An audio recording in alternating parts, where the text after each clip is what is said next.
Sveiciens, darbie skatītāji un klausītāji! Podkāsts Maucam atkal ir pie jums. Epizode numur 11 jau. Un, kā jau ierasts, Artūrs Virbuls, Toms Timoško un šoreiz mums viesos ir Roberts Rode. Ja varbūt kāds nezina, kas ir Roberts Rode, es ātri mazais CV, kas man ir pierakstīts. Viens ir tāds, ka autosporta komandas Rode Racing vadītājs. Ļoti precīzi, domāju, tas ir. Bijis un braucis un vēl aizvien šad un tad uzbrauc autosportā. Bijis Baltijas čempions autošosejā un vēl dažādi mazāki tituli noteikti sasniegti. Kā arī, ņemot vērā, ka mums šobrīd arī notiek olimpiskās spēles un drīz viņas beigsies, bet jebkurā gadījumā Roberts arī ir bijis kauna slēpotājs un piedalījies veselās 2 olimpiādēs, vai ne? Jā. Kurās? Vankuverā un Sočos. Nu, pirms 10 un 15 Pirms gadiem. 10 un 14, jā. Diezgan 10 un precīzi. 14, Nu, burvīgi par slēpošanu varbūt mēs runāsim mazāk šodien, bet par mašīnām un autosportu noteikti vairāk. Un, sāksim, kā jau ierasts, ar klasisko jautājumu. Robert, kāds bija tavs pirmais automobīls? Nu, ko tu nopirki, ar ko tu brauci? Es nenopirku, man brālis uzdāvināja uz 18 gadiem. Tas ir vēl labāk. Jā. Ar baloniem un ar lenti pāri. Tas bija pasākums. Kas ir mašīna? Man bija Honda Civics. Kad pasaka Honda Civic, klasiskais, ko cilvēki iedomājās. Tāds kā Fast and Furious, tikai hatchbacks, nevis tie, kas aplaupīja. Tāds. Un balts. Balts, jā. Ar sabūferiem jau iekšā, un viss jau bija jau diezgan tā, kā man vajadzēja. Kas pat zinēja bija? 1.3. Viss švagākais. Baigi negāja, ja? Gāja labāk nekā E36 1.6. Tas nav liels sasniegums, bet tomēr... Gāja, dragreisā gāja labāk, un tur mēs šad tad kaut kur uzskrējāmies. Arī neko uzķūnēt tur viņam nevarēja baigi, bet bija labs. Viņš bija, tā mašīna bija tā kā demo auto. Toreiz brālis laikam strādāja čipšos vai Aldarī. Es neatceros īsti, un tur bija tāda pēc 6-paku laikam, un tu iesniedz tur kaut kur, un tu vari vinēt audio sistēmu savai mašīnai. Un tajā laikā tas bija top lieta. Visi lika kaut kādus sabīšus un muzonu, un viņā bija iekšā, un viņa sieva toreiz braukāja pa benzīnagiem un skandināja, un reklāma bija uz tās mašīnas, un tad beigās tā bija sievai tā mašīna, un tad viņi vairs tur nevajadzēja, un tad man viņu atdeva. Un tad es tiku pie Honda Civic, un tas bija, to es nobraucu vienu vasaru, jā. Par Roberta mašīnām mēs parunāsim vēl nedaudz vēlāk. Tur arī atsevišķi rubrika mums būs droši vien. Bet sāksim ar mūsu klasisko rubriku, kas saucās Auto industrijas jaunumi. Un parunāsim šodien nedaudz par sportiskākām mašīnām, par Dacijām nākamreiz to. Ja? Okay, un Renault un tam līdzīgi. Bet man viens tāds interesants temats, kas man aizķērās arī lasot vienu žurnālu, vienu rakstiņu par to, ka mūsdienās nevienu tu vairs nepārsteigsi, kad tu pasaki, ka mašīnā ir 1000 zirgspēki. Un tas teiciens ir labāk 1000 kg nekā 1000 zirgspēki. Ja precīzāk, tad labāk, lai tā mašīna ir viegla, nekā viņa sver 2,5 tonnas un ir 1000 zirgspēki. Kā jums šis teiciens, šī teorija? Es kā sev uzskatu par nelielu daļu no autosportista. Es 100% piekrītu. Man tas svars ir tāda lieta, ka mēs tur, ja ir iespēja kaut ko atvieglināt, mēs vienmēr atvieglinām. Un tas svars ir tas, kas tev iedod to braukšanas baudu īstenībā. Jebkura viegla mašīna, viņa visu dara, viņai ir vieglāk. Un līdz ar to jebkuram saku, viņam tur liekas, kas tur 20-30 kg, ja? Vairāk. Tas par sporta mašīnām te jau tur baigā starpība tonna vai 2,5. Bet es saku, paņem hanteli un skrien ar viņu. Tad iedomājies, ka tev viss ar viņu jāizskrien ir ātrāk vai lēnāk, un tu reiz ir skaidrs, kāpēc svars ir tas. Jā, un it sevišķi, ja tas ir ar kaut kādām vēl modernu piekari vai kaut ko tādu, tad tas ir, viennozīmīgi tās vieglās mašīnas ir, bet man liekas, mēs no tā esam prom, ne? Mēs esam diezgan prom, un mums daudzas mašīnas vairs tādas neražo, par laimi pārītas vēl ir, kas ir tuvāk 1000 kg, bet Bet jā, tāpēc dažreiz, kad ražotājs, pieņemsim kaut kāds M4, jā, vai jebkurš modelis, un tad pēkšņi ir M4 CS vai GTS vai tam līdzīgi, viņi vienmēr lielās ar tiem 20 vai 30 kg, kas man liekas, uz 1400 kg, 20, 30, kas tas ir. Bet patiesībā jā, ar tādu piegājienu, ka tev visu laiku ir līdzi kanteli. Viņi tev bremzējot, viņi tev ir pātrinoties un arī uz abām pusēm griežoties. Viņi ir visu laiku. Jā. Un jo augstāk kaut kāds jumts tur karbona, tad arī uzreiz tas ir daudz vērtīgāk nekā tur apakšā. Jā. Bet, Tom, 1000 kg, 1000 dzirkspēki? Nē, skaidrs, ka 1000 kg ir štelle. Es domāju, ka pēdējais aktuālākais temats par svara problēmām bija M5 gadījumā. Kad, tas ir galvenais, ko cilvēks saka, nevis kā viņš brauc, bet cik viņš sver. Mēs esam līdz tam nonākuši, principā. Ir, kas, protams, saka, es neesmu braucis ar automobili, man nav viedokļa, bet ir, kas saka, viņš tāpat brauc, bet viņš ir kļuvis vienkārši pārāk rēsns. Un skaidrs, ka katru paudzi viņš kļūst rēsnāks, bet ar visiem hibrīdiem, baterijām, visiem elektromotoriem, tas ir neizbēgams stāsts, bet tas, ka svars ir ļoti svarīgs, viņš pabrauc ar kartingu un pieliec kādu svara klucīti klāt. Uzreiz ir tādas izmaiņas, tur jebkur 5, vienalga cik ilgi. Tāpēc amatieru sacensībās vienmēr tiem smagākajiem nav priekšrocības. Pēc tam vieglākajiem ir daudz lielākas priekšrocības, jo viņi sver tur tie paši 10-15 kg baigi maini. Vēl runājot par tām vieglajām mašīnām, kuras lēnām izzūd. Kāpēc viņas izzūd? Jo man liekas, ka viņas ir jaunas. Visi tā sajūsminās, forši auto, bet beigās ir jāpērk tāds viegls sporta auto. Reti kad kurš to izvēlās. Jo, kāpēc es to vēl pamanīju? Pētot Alpina A110 modeli, kurš, kad viņš iznāca, viņš svēra 1100, kaut kas ap to apmēram kilogramu. Robertu zini, šo smuko. Jā, es zinu šo auto. Nē, es nebraucis, nav baigais viedoklis, es neesmu neko par viņu pētījis, bet es zinu, es esmu redzējis pāris reizes to mašīnu. Kāds tev iespējas vizuāli vismaz vai tas koncepts tam automobīlim? Es zinu, ka viņi ir ļoti dārgi. Lūk, tā ir taisnība. Jā, to es zinu, un tu skaties, ka tur tāds 4-cilindru motors nepārāk jaudīgs, bet viņi visi karbonā, tā mašīna, man liekas, vai tam? Man liekas, ka nē, bet viņa vienkārši ir, man liekas, ka plasmas droši vien ir daudz un tam līdzīgi, bet jā, viņa principā jauna viņa maksāja, kad viņa iznāca 17. gadā 60,000, kas nebija varbūt maz, bet nebija arī kosmiski dārgi. Tas bija gan 9 gadus atpakaļ. 9 gadus atpakaļ. Varbūt bišķi savādāk tās cenas bija. Bet kur ir problēma, ko es arī skatoties, vai tad tādu varētu arī nopirkt tagad pēc 9 gadiem? Nē, viņi maksā šobrīd 50,000 eiro. Viņi ir principā 10 gados pazaudējusi vesels 10,000 eiro vērtības. Un tad man vienmēr rodās jautājums, kāpēc tad viņi nepirka jaunu, bet tagad lietot viņi ir nereāli pieprasīti? Jo kā ja viņi nebūtu pieprasīti lietot, tās cenas kaut kad nogāstos. Un, tas ir tāds paradoks bišķiņ. Ir arī tā Alfa Romeo C4. 4C. 4C tā ir kaut kas līdzīgs, ir, vai ne? Jā, viņi bija, man liekas, vēl vieglāk. Viņai bija kaut kas, 1.7 turbo, palielam koncepts līdzīgs. Man liekas, ka tur kaut kāda sasaista ar Lotus bišķiņa bija šasijām un tam līdzīgi. Bet tās arī nav lētas, man liekas. Un tās atkal droši vien sanāk tas, ka viņas saražo tik maz, ka viņas nav daudz lietoto tirgu, un esošie braucēji varbūt negrib viņas nemaz tirgot un mainīt. No otras puses, Alpina A110, man liekas, tagad beidz ražot, vai tūlīt beigs ražot. Kaut kas ap to. Un pa lielam viņi kopā tomēr saražot, es atradu internetā 30,000 gabalu. Ja mēs salīdzinām, mēs vienā no iepriekšējām epizodēm runājām, kad R8 saražot ir 44,000, GTR 48, tad 30,000 priekš tā Alpina arī it kā nav maz.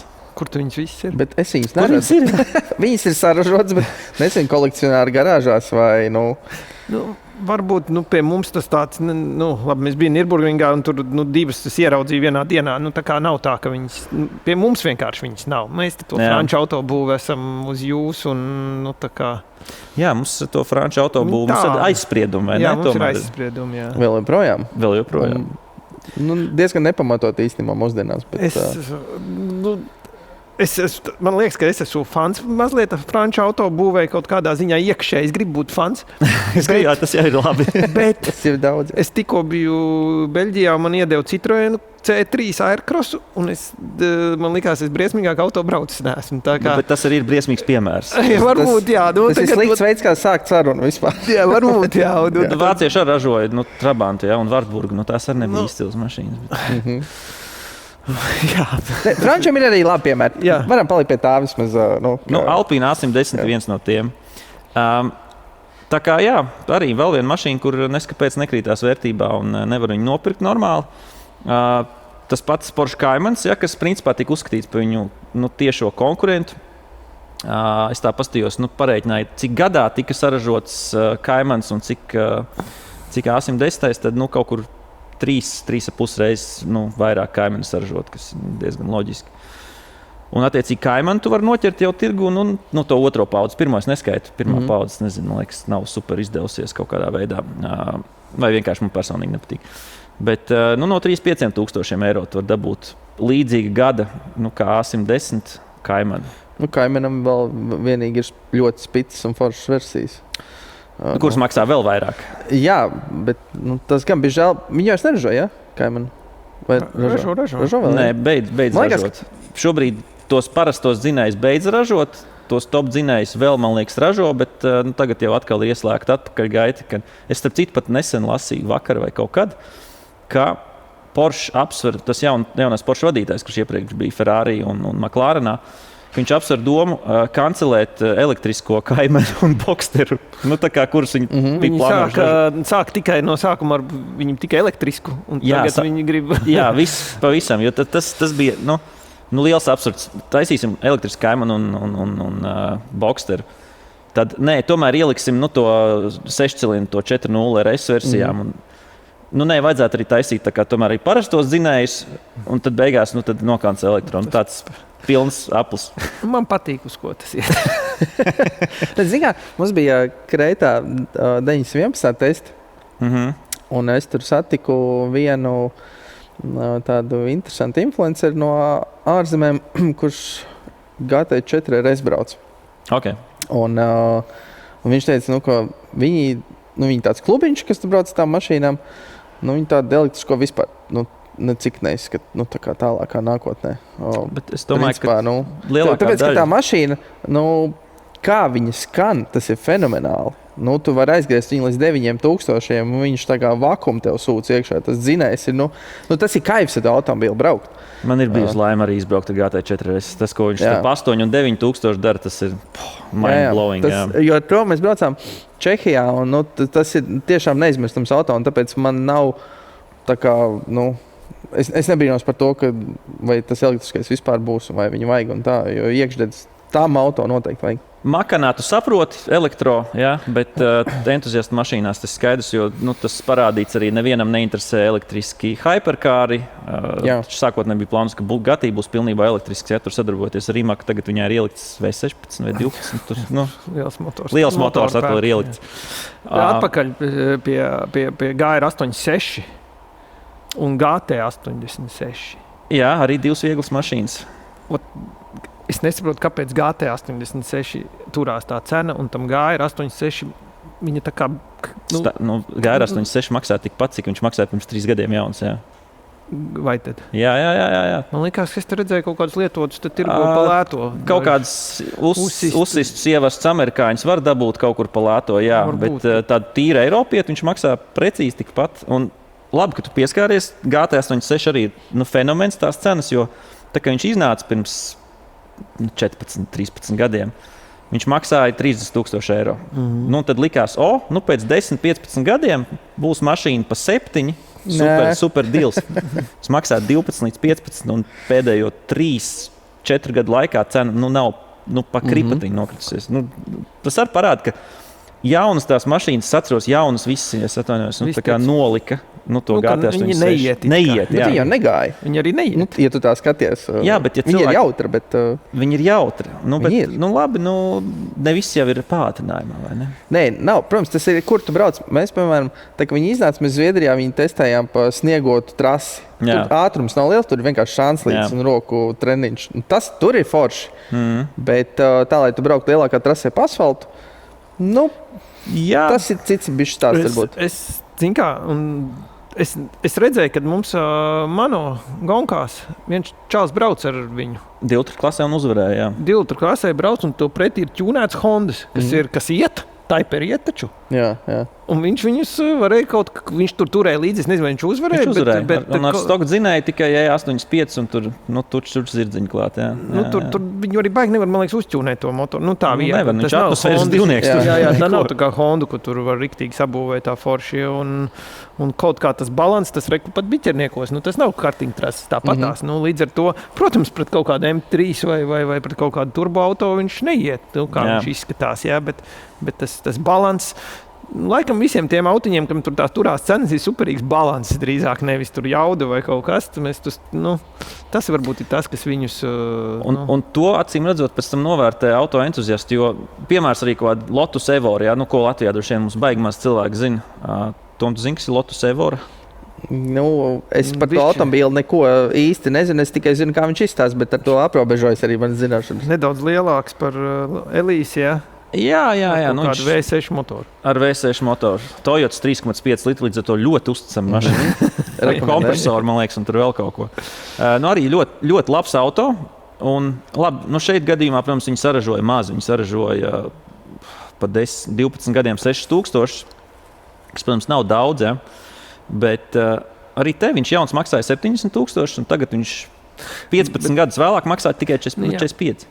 Okay. Tā kā visas tās vieglās mašīnas, principā, tā kā viņas bija jaunas, paigi nepopulāras, tad tagad, gadus vēlāk paiet, cilvēki grib to vieglo entuziastu auto. Bet tu paskaties, piemēram, uz Yaris GR, tā kā viņam bija sākuma cena, viņš īstenībā neko nemaksāja. Tā kā iznāca facelift, tad visi cilvēki saprata, bāc, vajadzēja pirkt jau sākumā. Jo nereāls bija tas kāpums. Es tagad neesmu paskatījies, cik maksā lietot auto tirgu, bet es domāju, ka diezgan stabili turās. Vismaz 30. Jā.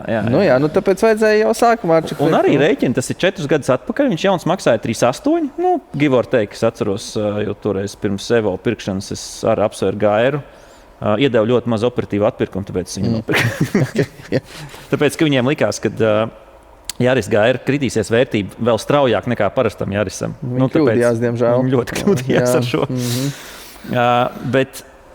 Bet jā, un GR Yaris arī pa 4 gadiem nokrities ir ļoti minimāli. Tā kā tās entuziastu mašīnas, kur ir daudz labi piemēri, ja, ka tomēr viņas pērk, un kāpēc vairāk ražotāji neražo šādas mašīnas?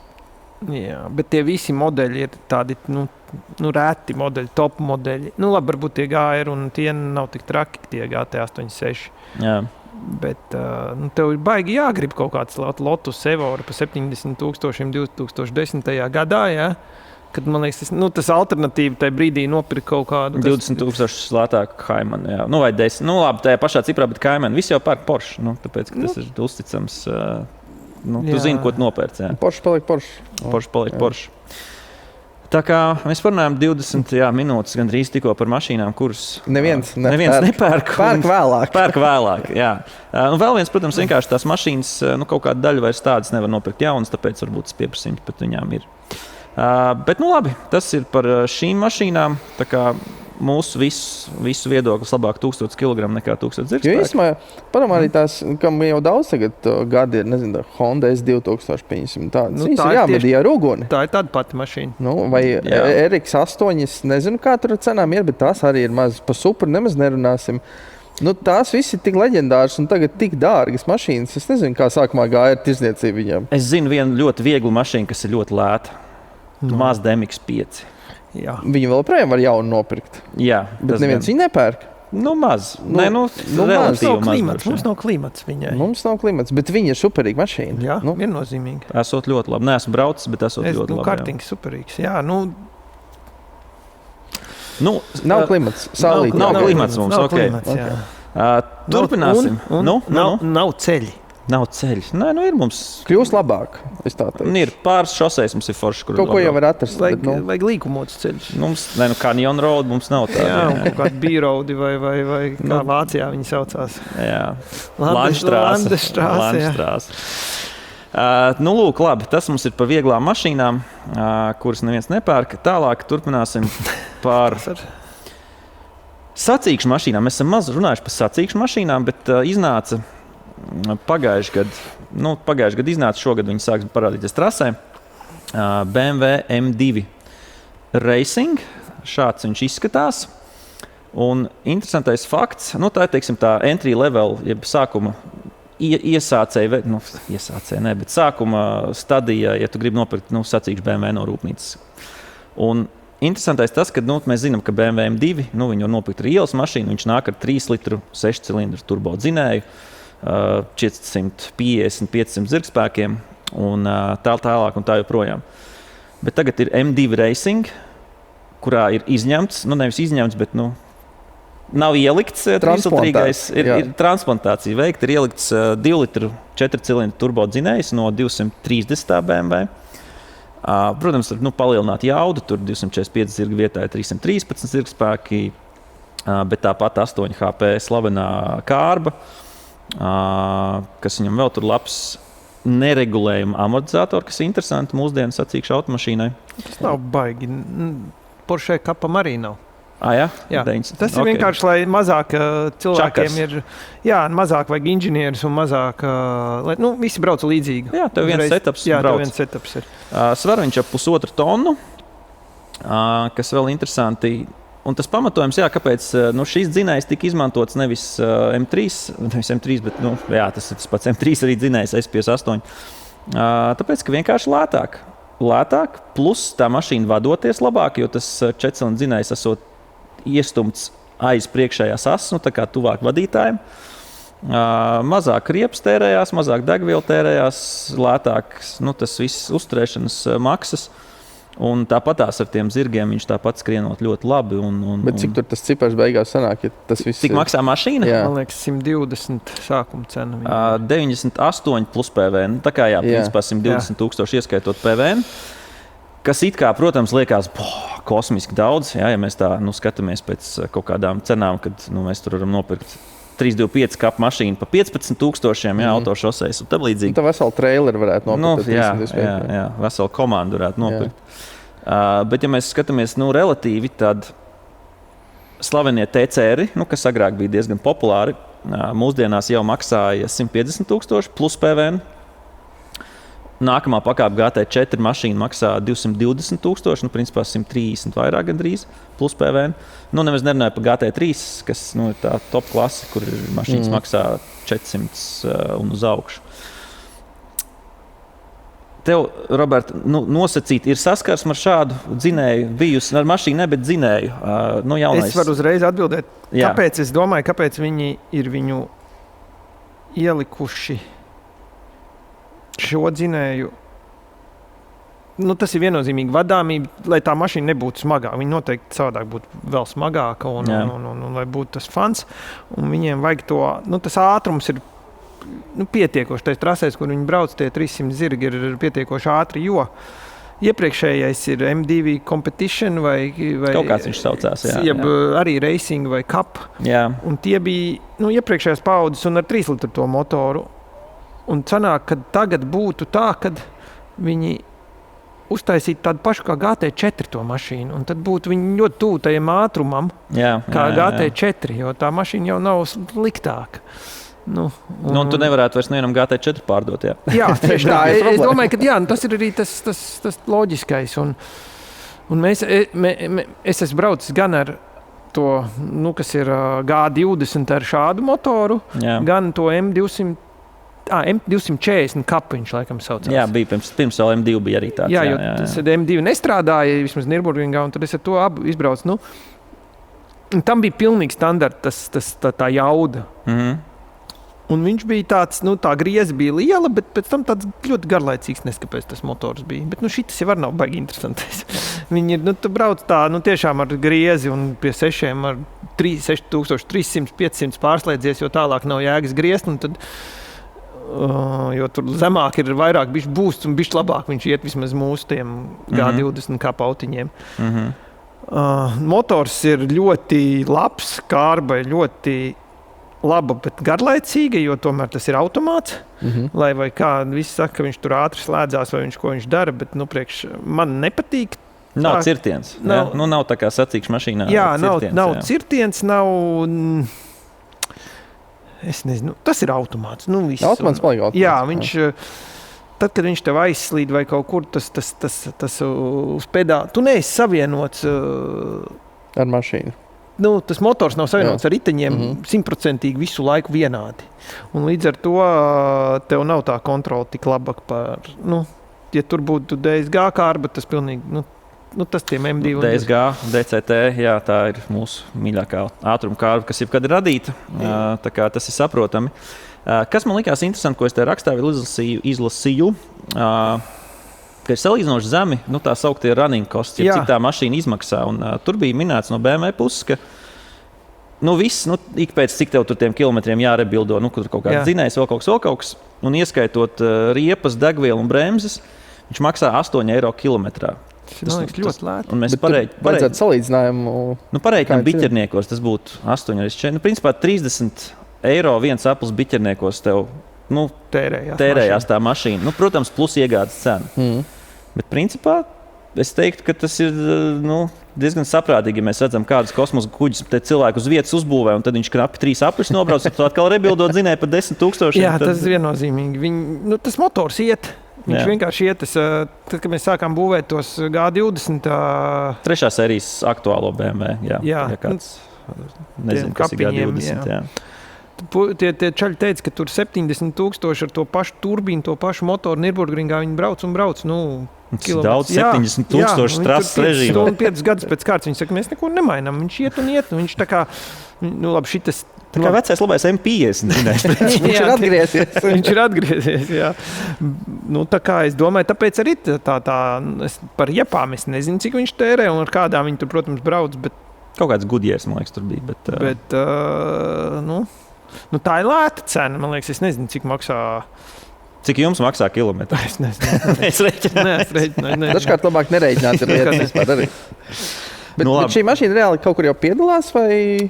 Viņu pagājušajā gadā viņa debitēja Nürburgringā, vēl testa režīmā, teiksim, kaut kādas sacensības aizvadīja, bet tagad viņa ir jau nopērkam, pasūtām, un viņai noteikti būs sava klase visdrīzākais Nürburgringā, kaut kādi savi One Cup seriāli, kur BMW, nezinu, kaut kāda DTM paralēli ies šis, jo principā šis ir auto jauniešiem diezgan, Eiropā vismaz, bet tiem, kas nāk, teiksim, un cīnās uz augšu. Bet es domāju, ka šis ir ļoti labs auto arī biznesa braucējiem, kuriem nevajag obligāti tur pašu ātrāko, jaudīgāko tačku. Jā, jo nekas jau baigi jauns tas nav.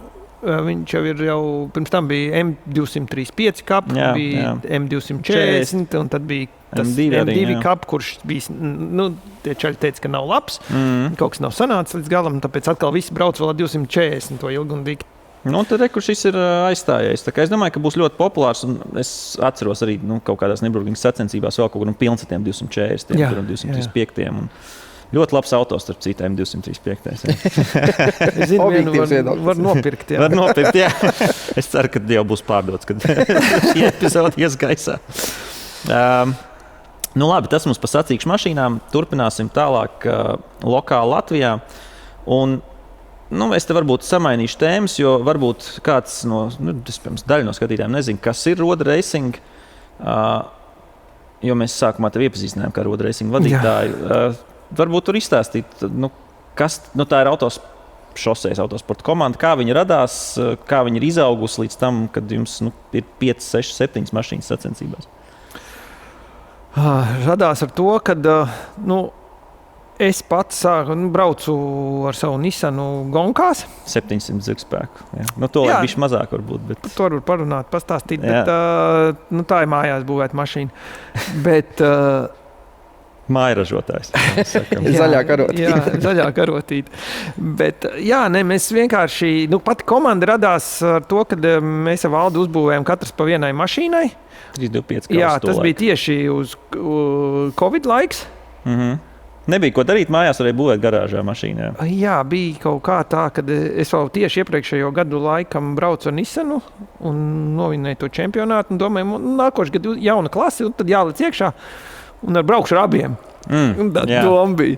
Beigās nebraucu ar nevienu, jo bija Covid, bet mašīnu uzbūvējām un sākās ar to, ka man izīrēja un viņam izīrēja to mašīnu, katram savu. Un tā mēs tur to pirmo gadu tā kā atsevišķi.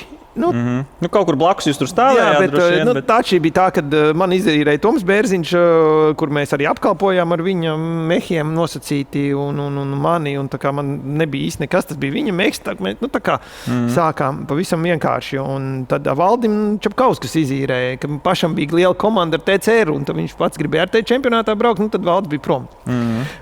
Bet, un tad to pirmo sezonu mēs nobraucām un sapratām, ka tā ir tāda nosacīta sakarīga lieta, un cilvēki grib, un mēs bijām ļoti, ļoti iedziļinājušies. Mums tās mašīnas brauc pa priekšu uzreiz. Mēs bijām ļoti, ļoti nostrādājuši visu to Covid laiku, nebija ko darīt. Ja? Un bijām atkoduši visādas nianses tai mašīnai, un visas problēmas novērsuši jau startā, kad citi sāka braukt ārā. Viņiem tur check engines deg, nav jaudas, nav viss kaut kas nav.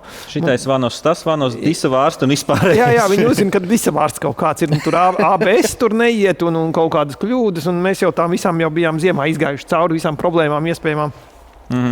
Tā kā mums gāja ļoti, ļoti labi. Un tad mēs nobraucām vienu gadu ar to manu mašīnu. To man tad beigās Biķerniekos nošķīla viens klients. Labi, ka kaut kad pēc atcēla pēdējo posmu, tad to man nebija jābrauc. Viņas biedevs vienam treniņā izbraukt. Jā. Un tad sanāca tā, ka Toms saka, mašīnas nav, un davai uzbūvēja man vienu. Un paralēli es vēl dabūju no tās nošķiltās tur daļas motoru, un kas tur bija palicis dzīves nosacīt pāri. Tad uzbūvēja divas mašīnas, un Valdis laikam savu pārdeva. Es vairs to chronoloģiju neatceros. Un tad mēs braucām ar divām mašīnām. Krišāns Oskerko piesēdās pie stūres manējai, un Toms brauca savu. Un tā mēs tajā čempionātā tur izkurojām to savu vietu. Un vēl pēc gada mēs pa ziemu uzbūvējām 3 E92. Sanāca tā, kad mēs jau bija jau... Tā dražīga ziema. Zin kā sākt ar, principā, vienu mašīnu, un tad tev pēkšņi vēl 3 klāt. Iepriekšējā ziemā mēs 2 uzbūvējām. Tā kā 3 jau vairs nav tik traki. Bet vienu tu uzbūvēji klientam nosacīt, Tom, un vienu jums bija sev, un tad vienā ziemā no 1 līdz 4. Un tad bija tāds 4 mašīnas. Un jau bija forši bija, ka bija piloti katrai tai mašīnai jau. Jo tas arī droši vien cilvēks skatās un klausās un iedomājās, labi, es uzbūvēšu to mašīnu, pieņemsim, sev garāžiņā, un tad gribēšu izīrēt. Kā tu pie tiem klientiem var tikt? Jo tas, es domāju, apkalpot komandu vai vadīt vai uzražot ir droši vien vienkāršākais, bet atrast klientu gan jau ir grūtāk. Jā, no klientiem interesanti. Tur katrs no savas puses un katrs tur kaut kā. Bet piezvanīja vienkārši viens francūzis un saka, ka viņš gribētu uzbraukt. Francūzis? Kā viņš tev atrada? Viņš bija sakontaktējies ar čempionātu un viņš dzīvo Viļņā. Un viņš saka, ka tad Mēlans iedeva vienkārši telefonu numuru. Man piezvana un prasa, viņš gribētu ar Čomu uzbraukt 2 stundu gonku. Beigās viņš man zvana un saka, ka viņš tomēr nebrauks, jo Čoms nebrauks Pērnau. Es saku, nekas, brauc viens, es ar tevi uzbraukšu. Tā, jo man bija variants. Viņš saka, cik tas maksās? Samaksā to savu pusi, samaksā dalību, tad es braukšu pa velti, un tu ar savu mašīnu to savu pusi. Un mēs, kā tur bija? Jā, un viņš tā no sākuma gribēja samaksāt man naudu kaut kādu par to, ka es jau tur biju sprintējis. Viņš tur trešdienā man pasaka, ka nebrauks, un piekdienā jābūt trasē. Ja? Gribēja samaksāt kaut kādu tur, sāpju naudu, jo nekāda līguma vispār nav, nekādas, visas uzticēšanos, neko, ne avansa, nekā. Saka, nē, atbrauc. Un mēs tad uzbraucām, mums sanāca pat novinēt laikam to gonku ar viņu, jo viņš arī ļoti labi brauc, protams. Un tā tas āķis lūpā, un tie cilvēki kaut kā, un tieši tas čempionāts šausmīgi auga, un tad visi gribēja viņā braukt, un tur bija, tur 50 mašīnas bija vienā brīdī. 22. gada sākumā bija 40-50 mašīnas to laikā. Jā. jā, tā tas kaut kā aug un ir. Protams, mazliet tiem cilvēkiem tas čempionāts tagad iet, tie BMW iet uz leju, nāk atkal jauni, tie ir bišķi dārgāki, tur atkal tos braucējus atrast. Nav tā, ka mēs tur skraidam riņķi un meklējam un visu laiku reklāmas kaut kādas liktu, ka meklē braucējus. Kaut kā viņi paši uzrodās.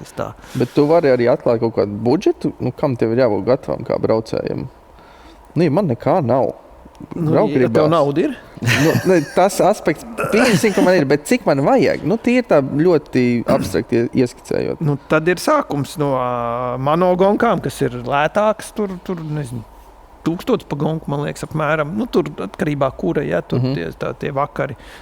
Man liekas, tā monogonka ir ar to 325. Jā. Man liekas, ka kaut kāda tā cena ir. Tad 325. sezona pie mums, man liekas, tā vidēji ar 325. Jā, kaut kāda 5,5 tūkstoši izmaksā braucējiem viens posms, ja brauc apmēram visu sezonu ar kaut kādiem tur treniņiem. Un cik sezonā posmi ir? 5, man liekas. 5. Tad tur Rīga bija lētāk, kaut kāda tālāka, dārgāka, viesnīcas, viss tur tāds vidējais. Tur, protams, visādi sēdināšana. Viss tur, principā, tev ir all-inclusive tāds. Okay. Jā, tu palielam atnāc un brauc. Jā, tu pat atnāc un brauc, tu pat atnāc uz viesnīcu un pasaka, kā tev sauc, un tev iedod numuriņu. Tāds tas ir inclusives. Tu tur nošķil vai kaut kas, tad nāk klāt ekstra, protams. Jā. Tad ir 6 zvaigžņu viesnīca. Tā ir 6 zvaigžņu. Atkarībā cik traki. Jā. Bet nekas šausmīgs mums tāds, tie kraši tādi, vienreiz Kaunijā tajā lielajā krašā mums tur krišāns nošķīlās. Tu redzēji? Es redzēju to video. Es neesmu rādījis, varbūt, kur bija 15 mašīnu, 20 mašīnu BMW kraši pirms pāris gadiem. Es domāju, ka es esmu redzējis. Jā. Tas bija vajag. Tur mums trāpīja viena tačka iekšā. Labi, bet tad tagad ir vēl klāt. Vienu mašīnu mēs veiksmīgi Hagākā pārdevām pagājušajā gadā. Par to mums Kristaps stāstīja no epizodēm, kad sanāca apskādēt viņiem to mašīnu un tad nonāk uz tur. Tur bija variants, viņi vai satais vai paši grib viņu, un tad Harijs gribēja un tur kaut kā. Kādā ziņā tā mašīna nonāk uz labās rokās arī noteikti. Jā. Man ir viens vienkārši kā auto skatītājs. Es tā kā rallijā redzu, ka viņi īrē mašīnas, piemēram, kaut ko iegāž grāvī. Skaidrs, tā ir tava kļūda. Bet, piemēram, autošosijā tu gāzi un kāds tev iegāž pakaļ. Tā ir tava kļūda. Tā ir tava kļūda. Arī tava kļūda. Neko... Jūs tur, tu vari izkauties vai tas varētu palīdzēt. Noskaidrot attiecīgi. Jā, tur var kaut ko. Kaut kāds bija mums mēģinājums, ka kaut ko kāds maksāja, tur vai divreiz sasit. Neatceries, bija kaut ko mēģināja tur. Mēģināja, bija kaut kāda atsevišķa pilota, kas regulāri tevi iebrauca. Bet tad es atceros, ka kaut kas tur mežakam, man liekas, kaut kas atnesa kaut kādu buferi un vēl kaut ko, kaut kādas tur detaļas tur. Bet tas tāds džentelmenisks ļoti, kas ir ļoti tālu, parasti nav. Tas tā kā. Tu pieņem vienkārši to risku, kad tas ir. Ka tas var gadīties. Jā. Labi. Ko es gribēju vēl? Jā. BMW, protams, ir forši un kruti un viss labi, bet jūs arī esat nonākuši līdz tam, ka jūs arī apkalpojat Porsche, rūpnīcas mašīnas 911 GT3 kapkāru, Caymanu, arī GT4. Kāda ir tā atšķirība starp tiem māja ražotāju mašīnām un rūpnīcas auto? Zini kā, tie mūsu baigā starpība ir, ja tu mēģini uzbūvēt Porsche vai alternatīvu Porscham pats, tad tur tā starpība varētu būt tāda, nekāda. Jo, kādā ziņā nekāda? Finansiāli vai? Nē. Tā atšķirība ir tāda, ka tie mūsu BMW, viņiem mēs braucam, piemēram, tā, tur nav gultnim rakstīts, cik viņš ilgi ies, jā. Jā, tu uz skaņu, jā. Sāk gaudot, nomainām. Tāpat ar buksēm vai jebkuru, pa lielam detaļu, motoru pēc sezonām 2 pārjauc, vai kārbu sāk rakšķēt, tad uzliek citu, jā. Tur ir atšķirība tā, ka tev ir reāli pusasī tur 5000 kilometri, maksā 4000 eiro tā pusas. Un tu nevari nemainīt. Tu vari nemainīt, bet tad tur atkal, ja tā ir mašīna, tu gribi braukt gonku, un Porsche viņai garantē, ka cik garantē, iesaka vai iesaka, kad viņa būtu jānomaina, un tad viņi iet. tad tu... Jā, tiem bembiem mums ir tā, tā ir ielas mašīna ar sporta amortizatoriem tikai. Un tās ir ielas, un ar ielas jaudu, un viņa nelūst tā īsti pati. Viņa turās kopā. Problēma jau sākās, tad, kad tu sāc pats kaut ko tur izdomāt, kaut ko vieglāk uztaisīt, jaudīgāku, spēcīgāku, nav paredzēts tai mašīnai. Te pa lielam bišķi niknāks riepas un viss.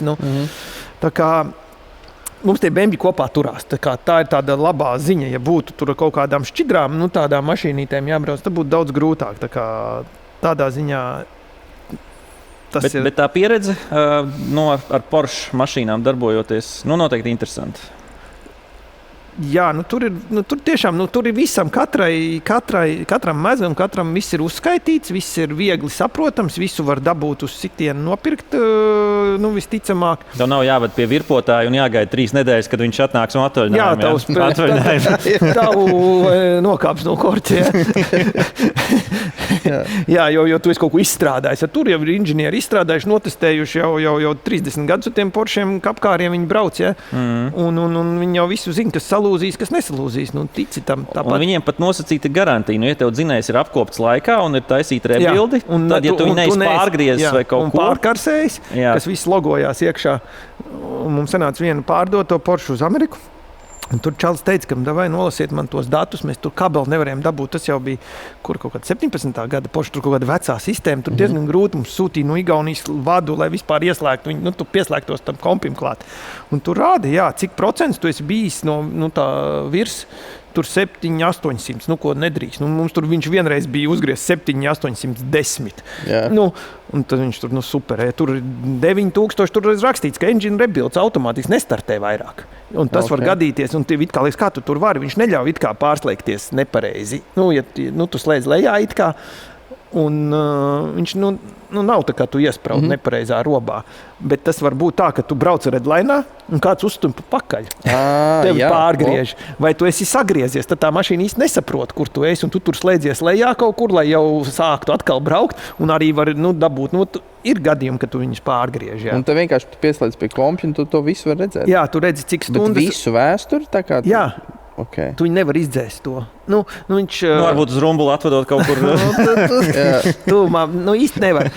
Tu redzi temperatūru, vai nav bijis pārkarsēts, vai nav bijis kaut kāds un cik ilgi, vai nav augsts gāzēts. Tur arī tur vorma periodā, vai nav tur vairāk par 3000 apgriezieniem bijuši. Tur kaut kādas visādas tādas...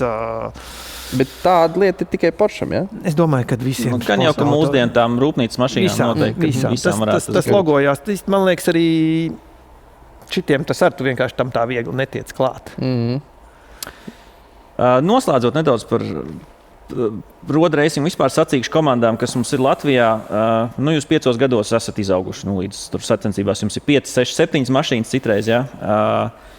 Vai varbūt ir kāds mērķis, pieņemsim, HGK, ko mēs zinām, driftā aizbrauc līdz Amerikai. SRT, teiksim, mūsu slavenākā rallija komanda līdz Eiropas čempionātam aizbraukusi. Vai ir tur tikt līdz Lemānai vai kaut kāds? Mēs gribam tikt līdz Nürburgringai. Okay. Bet mums visu laiku, mēs jau esam bijuši Nürburgringā un vienreiz gonku nobraucām. Bet tas ir tik tālu, tik grūti, jo ļoti grūti konkurēt ar vietējiem, tiem, kas kuriem tur ir bāzes uz vietas. Bāzes. Mums ir diennakts jābrauc ar visu kaut ko. Artūrs arī bija. Es esmu bijis braucienos, jā. Tā kā tas ir grūtāk. Dārgāk, principā jau arī. Vienkārši dārgāk. Pat man pašam es gribēju kaut kad ziemā, vasarā nobraukt vienu posmu, tur, kur arī Matīs bija, bet labi, ka neaizbrauc, jo tur kaut kas nošķīlās pitlēnā un visu kaut kā cēl, ja tur kaut kāds frikals bija. Okay. Bet, tie nošķīlās pitlēna entrijā, un, red flag, jo neviens nevar iebraukt vairs boksos, un tad viss, un tur kaut kāds tur ļuks bija. Kad man bija lētāk pašam aizlidot, pašam noīrēt un pašam nekā vilkt savu treli un savu mašīnu uz turienu ar savu busu. Tā kā tas ir tāds, ko mēs gribētu, jo vienkārši tā Nürburgring mums ir tāds, ko mēs, tāda sirdslieta. Mēs svētais glābi. Parunāsim pašā noslēgumā, kur mums ir pasākuma ceļvets, mums vajadzētu tikt jau nedaudz tālāk.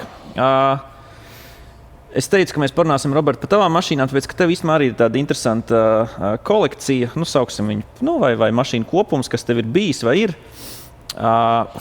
Tu pieminēji autošosejas Nissan 200SX. Jā, tas man ir.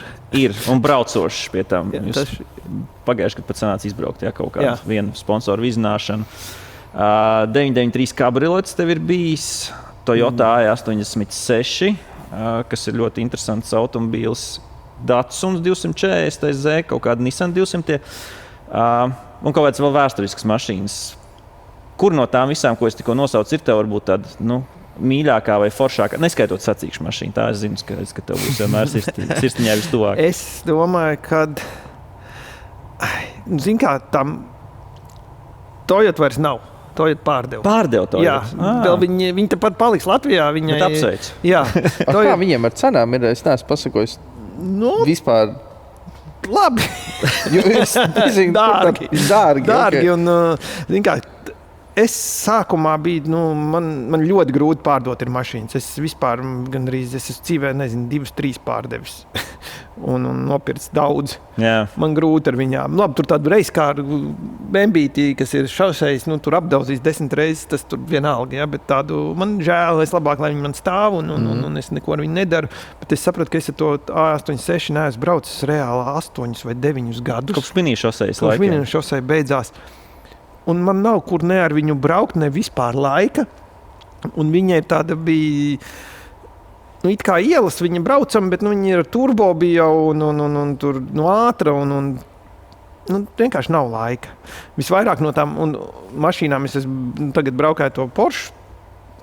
Tāpēc, kad vasarā tad tur var uz kāzām aizbraukt smuks tāds widebody zils, jā, iespējīgs auto, uzliksim arī parādīt. Jā. Un Datsuns 240, to es arī neesmu kādus 3 gadus vismaz braucis. Tā gan ir mašīna, kura ir ļoti superīga. Man tāpat jau tās visas, kas man ir mašīnas, man vēl ir tāds Fiats vecs 124, kas pēc Žiguļa izskatās tikai, viņš ir, Žigulis viņš ir tikai kupejā un ar 5-ātrumu kārbu. Pirmais Žiguls kupejā, Tur vajadzēs bildi uzlikt, lai cilvēki var vizualizēt. Jā, viņš ir sarkans. Un tās mašīnas tāpat ir kaut kādas special mašīnas. Un tas Datsuns arī, tu domā, ja tā ir 72. gada mašīna, un viņa, kā viņa brauc un kā viņa iet, un viņa ir 150 vai 155 zirgi un sver 900 kilogramus.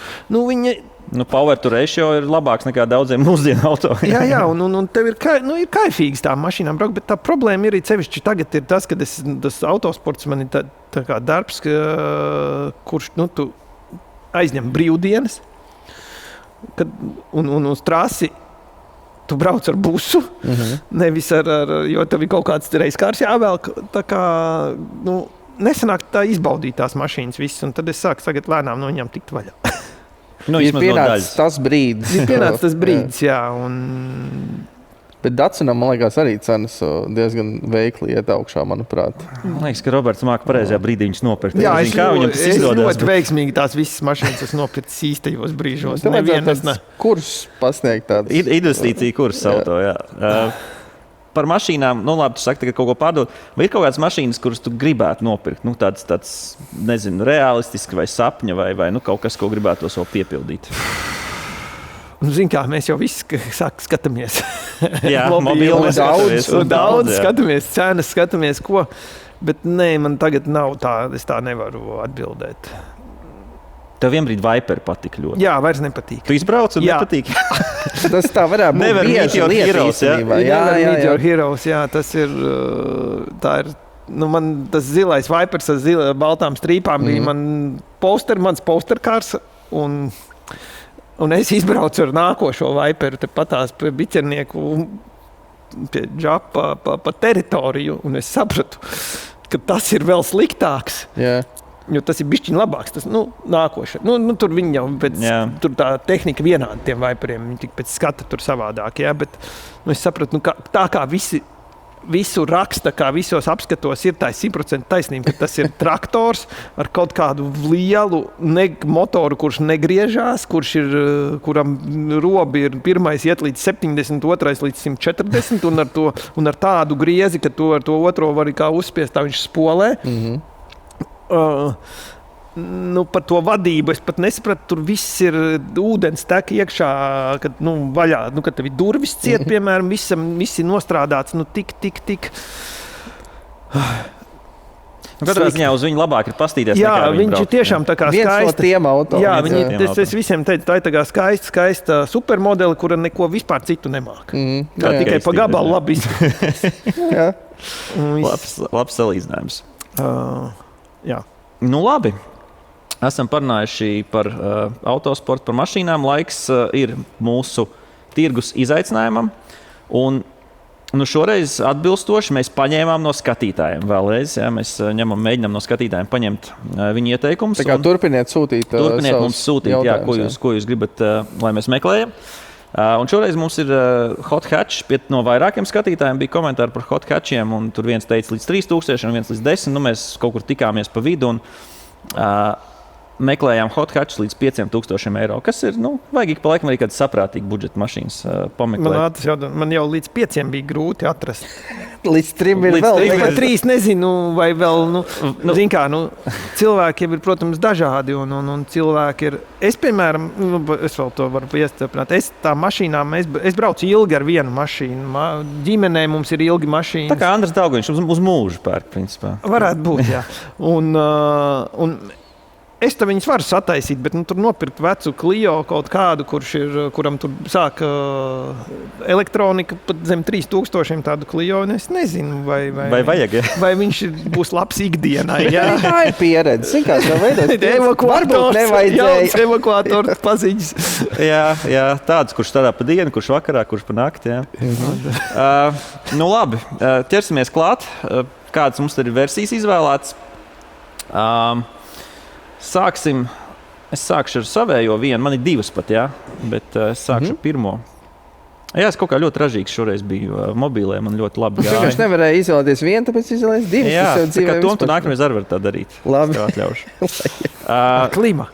Ļoti interesants auto, ko es domāju daudz nezinu par tādu. To, ka šāda Corollas paudze visi zina, jā, bet tā bija, es teiktu, viena no garlaicīgākajām mašīnām, kas jebkad ir uzražota, gan vizuāli, droši vien, gan braukšanas ziņā. Bet Toyota Corolla TS, jeb T-Sport versija, kura gadu viņa mums ir, 2000. vidus, jā, 2004. Bet kas ir īpaši, viņai ir 1,8 litru dzinējs ar 192 zirgspēkiem, kurš griežās līdz 8000 apgriezienu. Principā sēlikās tas dzinējs arī nāca. Interesanti, cik viņi ir saražoti vispār. Man šķiet, ka tas diezgan unikāls automobīls. Viens puisis, man liekas, brauc ar šitādu ziemas sacensībās. Un es atceros, ka tādu topiņu viņš tur viņš diezgan pa augšu, jo tas dzinējs griežās. Viņš iet līdz 8000, 192 zirgi arī nav maz priekš. Tā laika tāda atmosfēriska hot hatch. Skaidrs, ka vizuāli un varbūt salonā viņš tur nav super baudāms, ja? Nē, viņš ir mega neuzkrītošs. Ka tu nekad nepateiksi. Neviens nepateiks, ka tas ir hot hatch, ja? Kamēr tur neuzliks, kaut kāds balts, milzīgs rallija disks vai kaut ko. Jā. Bet, viņš maksā 5,800, gan jau, kad kā jau ierasts var kaut ko nokaulēt. Bet, šis ir tiešām, es teiktu, labs ieteikums tiem, kas grib braukt sacensībās. Ikdienā varbūt tas auto tur nav superīgs, es nezinu, es pieņemu. Jā. Bet sacensībām kaut kādai 2 litru klasē, tur pret Hondām bišķiņ pacīnīties, šis tāds, low-key lētais variants. Viņi gan varētu būt pagrūti atrast. Cik mobilē tev bija? Pasties tādu piemēru? Maz. jā. Tāpēc varbūt arī dārgi viņi ir. Jo viņš, man liekas, ka ir. Ja tu bija lētāk arī. Ja tu skaties uz viņu, man liekas, tai mašīnai varētu arī mazāk maksāt. Principā, es teiktu, godīgs viedoklis, Roberts. Bet, katrā ziņā viņas arī ir lētāks redzams, bet tās jau bija sarūsējušas saplēstiem sēdekļiem. Tādas negribēja rādīt mūsu skatītājiem. Jā, protams. Tālāk ko mēs varam paķert Tom tavu versiju. Jo man pašam kādreiz Jā, Hellcats līdz 5,000 eiro. Jā, es meklēju līdz 5,000 Renault Clio, un es nevienu atradu Nevar atrast līdz 5, tas ir skaidrs. Šis ir dārgāks un nekad nepērciet automobili pa pēdējo naudu. Tā kā vienmēr atstājiet budžetiņu vēl 2,000. Jā, vēl ko pielikt. Bet redzi, mēs bijām vienreiz Porsche testos, un tur bija viens no instruktoriem polis. Jā. Mēs kaut ko tur vārds pārdam sākam runāt, es jums sāku stāstīt, ka man tur bija Clio RS. Un mēs, kā viņš izdzirdēja, ka Clio Renault Sport vai kaut ko tādu, mēs tādi čomi kļuvām. Jo viņiem polieši tās mašīnas ir ļoti populāras, un arī pats viņš kaut kādā tur līmenī. Un tāpēc speciāli atrada mašīnu no Polijas, ja? Es īstenībā nepaskatījos, ka viņi no Polijas, bet redz tāda sakatība. Un es pats savējo dabūju kā pārbūvētu angli. Tāpēc... Tev ir bijis Clio RS? Jā. Kad tev bija Clio RS? 197 zirgspēku tieši šī paudze. Tas bija sen kaut kad, jā? Tas bija pirms kādiem gadiem. Es kādreiz gadā reizi mainīju mašīnu. Okay. Tad man ātri tas notika. Pirms vai pēc Cupras šis bija? Šis bija pirms. Okay. Tad es vēl ļoti aktīvi mainīju mašīnas. Es nevis nepirku, nepārdevu, mainīju. Tikai bija šīm piemaksas, un tad kaut kā viņas tur kājas priekš apka. Un tev tikai labākās atmiņas par šo? Jā, viņš bija pāris reizes nostos, bet ļoti eksplozīvs auto. Es domāju, ka, ja tu viņu pameklētu kaut kur vai nedaudz uzsistu vai angli vai ko, tad arī cipari varētu dabūt zemāk, bet es biju īstenībā pārsteigts, ka viņi maksā vēl projām tik dārgi, jo es neatceros, cik manējais bija, kaut kas varbūt ap 6 toreiz bija pirms gadiem, 6, apmēram tā, bet, jā. Tas droši vien parāda to, ka tā mašīna ir pietiekami vēl aizvien populāri iecienīta un man bija koši zilā krāsā, kas jau tajā īstajā Renault. Jā, īstajā. Tā kā Franču racing krāsā. Un pēc tam es viņu iemainīju pret kaut kādu tur BMW, man liekas, un viņš nokļuva kaut kāda, tāda, es nezinu, vai autosportists rokās, bet cilvēks, kas ir uz to, viņš tur uzreiz izplūda, viss bija nomainījis, un tur viņš nokļuva īstajās rokās, tā kā tur, nezinu, kāds liktenis tagad šai mašīnai ir, bet jā. Ok, interesanti izvēle, Roberts. Ja man būtu budžets līdz 700, tad es ar šo būtu izvēlējies visticamāk. Bet tā kā man bija līdz 5,000 jāizvēlās. Tad Roberts izvēlējās tā, kur mums ir. Varētu padomāt, ka es to izvēlējos. Tā ir tava izvēle, Artur. Es esmu pārsteigts, kāds vēl cits izvēlās. Izvēlās golfus, GTI. Es varu pamatot viedokli. Es esmu braucis ar Arturu 2 golfiem. Man vienreiz ar katru, man liekas. Un man vienmēr patika. Un es vienmēr sajūtu, ka tur ir viss perfekti. Un es domāju, ka ar 5. es neesmu nemaz braucis. Bet 5. un 6. ir identiski, principā. Okay. Tad ir ļoti labi. Tad es esmu trāpījis. Un par to naudu, man liekas, 2 litru turbo autiņš. DSG kārbu un superīgu komfortu ikdienai. Jā. Un ka tu noteikti kaut kādu bremžkluču uzliekot, tu mierīgi viņu vari braukt trasē. Es ar viņu braukāju trasē ar 6. gan 7. un normāls auto. Pēc tam šis ir 30 gadu jubilejas editions, kuram, lūk, super optika. Zinot, Robert, tevi, tad, ja tu šito nopirktu, viņam uzceltos gaisā pēc tam cenas visdrīzākais. Jā, tā kā man liekas, ka ļoti lēta cena īstenībā par to, ko tu daboni šeit, un tas ir praktisks un uzticams. Un komfortabls. Jā. Un es domāju, ka ar viņu ikdienā ir vieglāk sadzīvot, jo tā, kad es nopirku Clio, man vajadzēja vienkārši nomainīt zobsiksni. Un es sāku servisiem vienam pēc otru zvanīgi. Viņi, kā izdzird vārdu Renault, viņi noliek klausu. Un beigās man tur viens privātais čalītis nomainīja, kurš bija kādreiz strādājis Renault dealer centrā. Viņam bija tas instrumentu komplekts un kas tur. Un tā es tiku cauri, bet tā atrast vidzemē, kurš varētu tādu primitīvu lietu izdarīt. Es biju nepatīkami pārsteigts. Tā kā golfs. Cik šitas nogājis vispār? Es neticu. 100,000. Es neticu, jo šim tirgotājam ir 2,5 zvaigznes no 5 mobiliem. Daļai ticams. Varbūt konkrēto mašīnu nepērkat, bet līdz 5,000 ir ļoti daudz 5. golfi pieejami tirgu. Tā kā noteikti arī kaut ko labu nesarūsējuši var atrast. Viņam bloķis nenāk? Man liekas, kaut kas puselektronisks droši vien. Bet, es domāju, ka labi. Protams, ko tu trasēji vai ko, bet šits, man liekas, ir tāds visērtākais braucamais. Jā, es teiktu, ka ikdienā šis no šiem minētajiem noteikti labākais. Un es domāju, ka viņš noteikti ir foršāks par to Toyota. Tas gan, bet, jā, bet es jums teicu, ka man ir 2 mašīnas. Ja? Nē, šito jūs... 2 koros nāk. Vēlreiz Toyota parādi. Nē. Es ceru, ka es esmu nepareizi kaut ko pārkopējis. Jā, tev vēlreiz Toyota atvairās. Tu būs Artur mūs pārsteidzis ar vēl vienu Toyota. Labi, es tagad neatradu, bet Tu vari izstāstīt. es varu izstāstīt. Es uzlikšu pēc tam uz ekrāna bildes. BMW 323 Ti E36 sudraba krāsā izskatījās perfekts.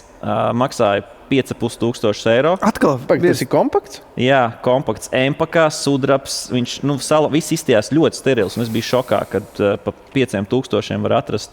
Un tā kā es viņu atradu, viņš maksāja 5,000, un tā cena es zināju, ka bija maza, jo viņš dienas laikā uzlicis uz 5,500. Droši vien, kad viņam bija gatavi visi braukt pakaļ tam tirgotājiem. 10% pieaugums. Jau pieauga cena. Tā kā par to, protams, man ir arī E46 kompakts, kurš man arī liekas, ir hot hatch kaut kādā ziņā, bet tas nav tas. Tas skaidrs, ka tas neatbilst tai būtībai, ko mēs gribējām atrast priekšpiedziņu. Tas tiešām tā priekšpiedziņa ir tik superīgi braukt tādā jaudīgā, pietiekoši jaudīgā izpildījumā. Jā. Tas BMW ir parasts BMW beigās, tikai mazliet. Ko mēs sapratām, ka Corolla ir sportiskāk par to BMW? Ļoti labs. Viss noteikti. Bet tas BMW, sareiķinot visu kopā, viņš nostātos ar BRC palīdzību atvedot un tam līdzīgi ap 7,000. Bet es saku, viņš izstījās tik sterils, ka droši vien viņa trasē negribētos likt. Nu vienīgi varbūt kaut kādos treniņos vasarā, bet ziemā toču negribētos viņu braukt.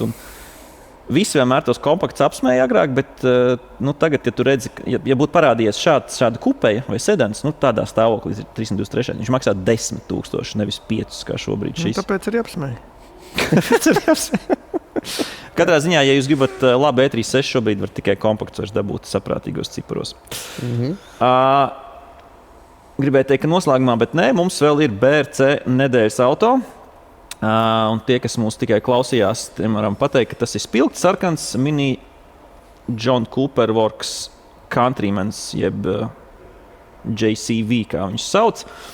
Manuprāt, vizuāli diezgan smuks automobīls. Spilgts katrā ziņā, tas jau ir forši. Mums bija 2 tumšas mašīnas, tagad mums tāds spilgtumiņš bija. Šādai mašīnai ir jābūt spilgtai. Jā, viņai ir 2 litru klasisks, tāpat kā 5. Golfam, 2 litru 4 cilindru turbo dzinējs. Zirgi te bija diezgan forši, 306.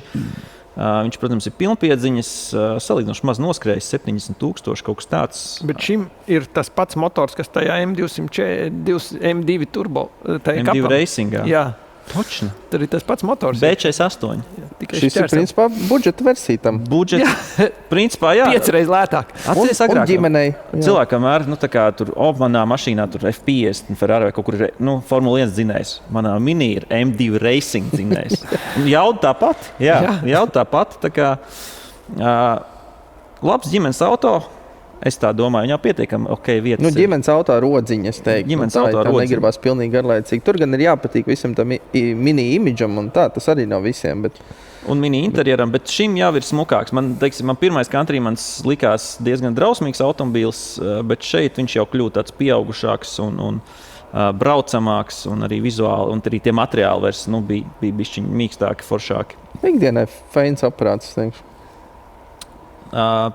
Tev, Robert, ir gandrīz bijusi pieredze šādu. Tu esi pabraukājis ar mini Clubmanu. Jā, pieredze man bija. Man iedeva viņu pabraukt, kad nedēļu vai 2 pat nobraukāju. Pirmā brīdī man nepatika. Nekas. Bet tad es sāku ar viņu braukāt, un es sapratu, cik ērti tomēr ir ar tādu 4 durvīm mašīnu pirmām kārtām. Jā. Un priekšpiedziņu, un salīdzinoši jaudīgi. Un tas bija arī kaut kāds laikam viņš saicās. Jā. Dzinējs tas pats. Jā, tas pats dzinējs, un viņš ļoti ātrs un ļoti kartingisks un priekš pilsētas. Ideāla mašīna. Man tikai šausmīgi nepatīk tas viss mini interjers. Viss tur it kā ir. Tur ir CarPlays, muzons, viss tur ir superīgi, viss atpakaļ. Viss tur ir tāds kā tikai kaut kā iepačkāts tādā, tajā vecajā old school stiliņā, kas man līdz galam nepatika. Šitāds tas salons arī. Jā, tāds pats vien ir. Tur krāsas mainās apkārtam. Jā. Vienīgais, kas man vienmēr, ņemot vērā, ka sanāca padaudz ar BMW braukt, un vienmēr bija apjukums, ka, man liekas, tas kloķis griezās uz otru pusi. iDrive'am? Jā. Mini bija uztaisīts. Bet ir kaut kas cits tomēr jāuztaisīt. Jābūt kaut kam citā, jāatšķirās. Bet redzējām, sēdekļi arī izstās diezgan smuki. labi. Mini faniem šis noteikti varētu patikt. Viņš gan nav mini, viņš ir maxi, liels. Bet redzam, jā, arī tā kā Porsche sēdekļi principā izskatās. Tā kā dzinējs no M2 Racing, sēdekļi no Porsche. Viss ir pa lēto. Viss ir 25,000 droši apsveram. Un es teiktu, ka gana kičīgs auto, ja jāmeklē tāds jāstars auto. Īstenībā priekš 19. gada mašīnas, man liekas, ļoti labi cena. Jā, es domāju, ka priekš tās jaudas, te jau atrod daudz mašīnas ar 300 zirgiem. Pilnpiedziņa, jā. Why not? Nav sists? Nav bijis sists? Es domāju, ka nē. Ja ir, tad mēs to noteikti pateiksim. Tā, mēs esam pāris stundiņai. Mēs ātri vēl noslēgsim, kā jau ierasts ar mūsu noslēdzošo sadaļu, kas mums ir pasākuma ceļvedis. Un, mēs jau bišķi pieskārāmies šim tematam. Robert, tev ir bijusi pieredze, tu esi gana daudz vai vairākas reizes bijis Nürburgringā. Un daudz cilvēku, kas mūs skatās, noteikti ir viņiem tāds, nepiepildīts sapnīts, aizbraukt uz to Nürburgringu, izbraukt tos pāris aplīšus. Pastāst, kā tev bija, kad tu pirmo reizi tur nokļuvi? Wonderland, jā. Bija tā, kad tu aizbrauc uz turieni, un ja tev patīk mašīnas, un tev vienmēr ir, man personīgi, un ja tev kaut bišķiņi interesē vairāk mašīnas par parasto versiju, tev patīk M mašīnas vai GTI vai kuras speciālās top versijas mašīnām, tad tu tur esi Porschiem visiem, vienalga, kur tu iebrauc, tur ir tik daudz un tikai tādas. Es esmu arī bijis, tur ir vaiprātīgi krūti. Tikai tāds, un ja tu atbrauc ar kaut kādu mašīnu, tev neviens nesaka, ka tu esi loks, ka tu esi uzķūnējis tur vai nopircis tur kaut kādu tādu pašu, tikai jaudīgāku, ja. Tur visi tādi ir, un jūs tur satiekaties, tā ir tik maģiska vieta autobraucējiem un auto entuziastiem, kam patīk reāli racings, kaut bišķiņi racings. Tu izkāp, mēs bijām aizsūtījuši savu kompaktu uz turienu uz gadu, un tu izkāp no viņa ārā, un tur čaļi runājās no jauna Porsche RS, viņš izkāp ārā un stāsta, ka viņam tur arī bijis tāds pats, un tik draudzīgs. Draudzīgs communities. Jā, perfekts, un tas viss tas reģions, un es visiem, kam patīk braukt, iesaku aizbraukt tur. Visvienkāršākais ir aizlidot laikam uz Frankfurti, noīrēt tīras mašīnu un aizbraukt un noīrēt mēs tur no ringfrīkiem īrējām toreiz. Kas starp citu lietuvieši? Lietuvieši, viņiem daudz 325 ar dugām mautiņi ir. Un tur GTI, Golfi, Porsche, viņiem plašs klāsts. Tagad viņi jau līdz Porschiem tikuši ir, bet... Es uzreiz pārstāvēšu skaitājs, cik tas maksā? Lidojums tur ir uz 200 eiro. Uz ķirsīšu atlaidiem vai Baltikā, tur var atrast, nav tik dārgi, īres mašīna dienā ar, nezinu. Protams, ka tas maksā naudu. Es domāju, galvenais tā trases mašīna, kāds tas sākuma cipars varētu būt? Es aizmirstu, tāpēc, ka, kā visvieglāk ir apstīties ringfreaks.de. Jā, tur viss vienkārši all inclusive, viss izņemot crashus laikam. Nevajag nošķilties. Tas ir kosmiski dārgi. Tur, man liekas, 100 eiro pa apli vai 150 vai 200. Jā, man liekas, 150 par apli, all inclusive. Trase, degviela, viss, un tu pats aizbrauc, nostājies rindiņā, nobrauc, atpūties, nobrauc vēl vienu vai divus, un tu beigās tur vai samaksā, cik tu tos apļus tur bija nobrauc. Varbūt nevajag jaudīgu mašīnu, noteikti nevajag ņemt, tur nevajag Porsche braukt vai kaut kādu niknu. Pilnīgi pietiek ideāli, protams, pirms tam to trais kaut kādā simulatorā vai ko, bet salīdzinot ar simulatoru un realitāti, cik tu vari pieslīpēt sevi tajā simulatorā vispār? Tu vari ļoti tuvu pieslīpēt, bet tev galvenais ir zināt, tā trasa ir salīdzinoši ātra, tādu 46. kompaktu, tur ļoti daudz brauc pilnā gāzē. Tur 4. robam gals, tu viņu to velc, un tur tā kā pa tādu pārredzamu autobāni brauc, brīžiem. Protams, sienas gar malām ir un meži, ja. Bet tev pa lielam vienkārši vajag zināt, kādi tur plus mīnus tie nākošie līkumi būs. Un nekur nepārcensties un braukt. Nav bijis. Vajag zināt, protams, to trasi, bet tā arī apmēram plus mīnus vajag zināt. Un var arī paņemt tur uz vietas līdzi arī izīrēt instruktoru, kurš tev principā pateiks, kur tu spied gāzi, kur tu bremzē, kur pagrieziens ies tālāk. To arī var. Visu naudu tur iztērēt. Nē, naudu tur viss iztērēt, bet tas instruktors arī nebija kosmisks. Tur paņemt uz vienu, diviem apļiem. Tas būtu ļoti noderīgi. Tas ir, un viņš tev arī saka, kad nāk mašīnas ātrāks no aizmugures, jo tas trafiks, tajās parastajās kaut kādos, tur, protams, vajag pastīties, kad braukt. Tur viņi ir, tur ir track day, kas ir tur vajag savu mašīnu, vai arī var izīrēt, bet tas ir dārgi. Tur, man liekas, 1000 viņš vidēji maksā. Track days maksā 1500, man liekas. Jā, un tad tu visu dienu tur var braukāt pa to trasi. Ar mazāku satiksmi. Bet, tas ir nosacīts profesionāļiem. Jā, bet tas nav fans, jo tas turistu fārts ir tas fans. Jā. Jo tur ir tas tusiņš visu laiku tajā padociņā, un tie cilvēki tur staigā un mainās, un tās mašīnas tur var pastīties, baigi interesantas. Bet viņas ir katru dienu, man liekas, ļoti bieži. Tur, protams, mājaslapā to visu vaļā. Tur ir, kad ir vaļā, kad nav, bet tur ir 2 stundas vaļā vakarā vai kaut kā. Vajag mēģināt trāpīt uz kaut kādiem weekendiem, kas nav tur kaut kādi kāršo weekendi. Tur ir visādi. Tur uz tiem nevajag, jo tad ir megatrafiki. Protams, pirmie un pēdējie laikam, pēdējie varbūt nebija. Principā vasaras vidū kādā weekendā. Kad ir visu dienu viņš vaļā, vai vismaz tur lielāko dienu daļu, un tad var uz 1 vai 2 dienām tur aizbraukt, un tad tur var.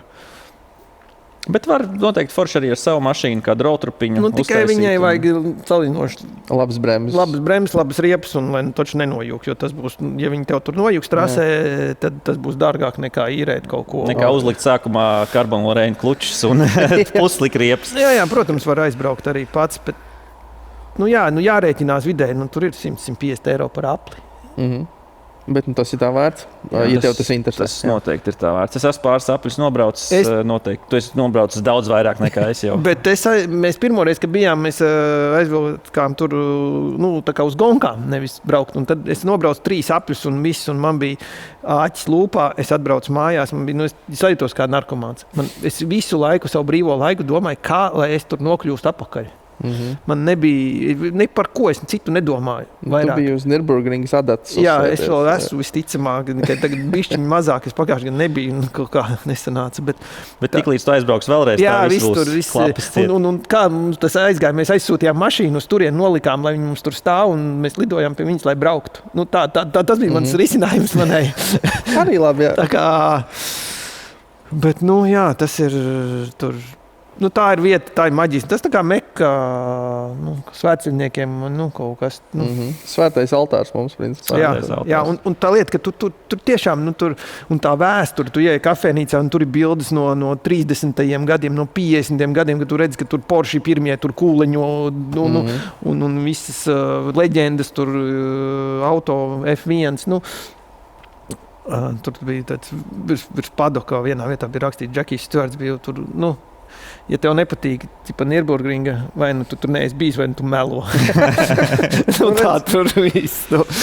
Es domāju, ka šis bija ļoti labs teiciens un citāts, ar ko mēs arī varam noslēgt. Tā kā skatieties Nürburgringas datumus, meklējiet, kad varat aizbraukt, noteikti iesakām to izdarīt vismaz reizi dzīvē, un tad jau skatīsieties, dabūsiet vīrusu, nedabūsiet. Dabūsiet. Visdrīzākais dabūsiet. Tā kā paldies, ka skatījāties mūsu epizodu numur 11. Un mēs, protams, tiekamies jau pēc nedēļas ar Maucam epizodi 12.